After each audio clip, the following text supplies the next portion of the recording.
जिजाऊ यांचा 12 जानेवारी हा जन्मदिवस आहे. आणि त्यानिमित्तानं सुद्धा आपण हा कार्यक्रम या ठिकाणी आयोजित केला. की सर्वांचा भाऊ आपला भरमांगे तेवढे थोडे कमीच आहे, कारण आपण बऱ्याच दिवसांनी 20-25 वर्षापासून जवळपास गेल्या भाऊंचा कार्यक्रम या ठिकाणी पाहतोय. कारण त्या मागोमाग सरांचं सुद्धा योगदान आहे. नानासाहेबांना सांगायलाच नको.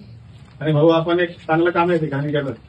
या ठिकाणी आपण शिवरायांच्या पुतळ्याच्या संदर्भामध्ये सर्वप्रथम मी आपलं मनपूर्वक आभार मानतो. जेवढ्या आभार मानले तेवढ्या या ठिकाणी कमीच आहे. कारण आपण सर्वप्रथम ही बघतात ना मनामध्ये संकल्पना चालू आहे त्यांच्या मनामध्ये आणि सर्वांच्या मनामध्ये सगळ्या अर्थांनी खोललं आहे. तर या आजच्या आपल्या कॅलेंडर जे ठिकाणी प्रकाशन झालं आदरणीय भाऊ आणि सर्वांच्या उपस्थितीमध्ये, तर कार्यक्रमामध्ये प्रथमच आपल्या मुक्ताईनगर शहरामध्ये शिवसृष्टी कशी असेल हे खरं आवर्जून त्या ठिकाणी उल्लेख आहे. आणि शिवसृष्टी उभारण्याचे काम सुरू असतानाच ही प्रतिमा प्रत्येकाच्या घरापर्यंत जावं हे सुद्धा संकल्पना सर्व मंडळीची होती.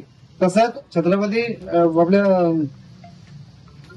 शिवसृष्टीचा या ठिकाणी उल्लेख आहे, तर हे सुद्धा या मुखपृष्ठामध्ये आहे. आणि मकर संक्रांती निमित्त आमदार चंद्रकांत भाऊ पाटील हे सर्व मतदारसंघांना या ठिकाणून संक्रांतीच्या शुभेच्छा देत त्यांना विनंती करतो. आणि जो कार्यक्रम आयोजित करतात त्याचे आभार मानेन. संक्रांतीच्या या पावन मुहूर्तावर सगळ्या मतदारसंघातल्या बंधू भगिनींना आणि मातांना संक्रांतीच्या या शुभ मुहूर्ताच्या सगळ्यांना शुभेच्छा. खऱ्या अर्थाने आपल्या पूर्वजांपासून किरकोळ घ्या गोडगोड बोला अशा पद्धतीची एक आख्यायिका आपल्याकडे प्रसिद्ध आहे. आज खऱ्या अर्थाने सूर्य मकर राशीमध्ये प्रवेश करतो आणि इकडून खऱ्या अर्थाने संक्रमण सुरुवात होतं. आणि या संक्रमण अवस्थेमध्ये या मुक्ताईनगर शहरात पतंग महोत्सवाचा कार्यक्रम आम्ही आज हाती घेतलेला आहे.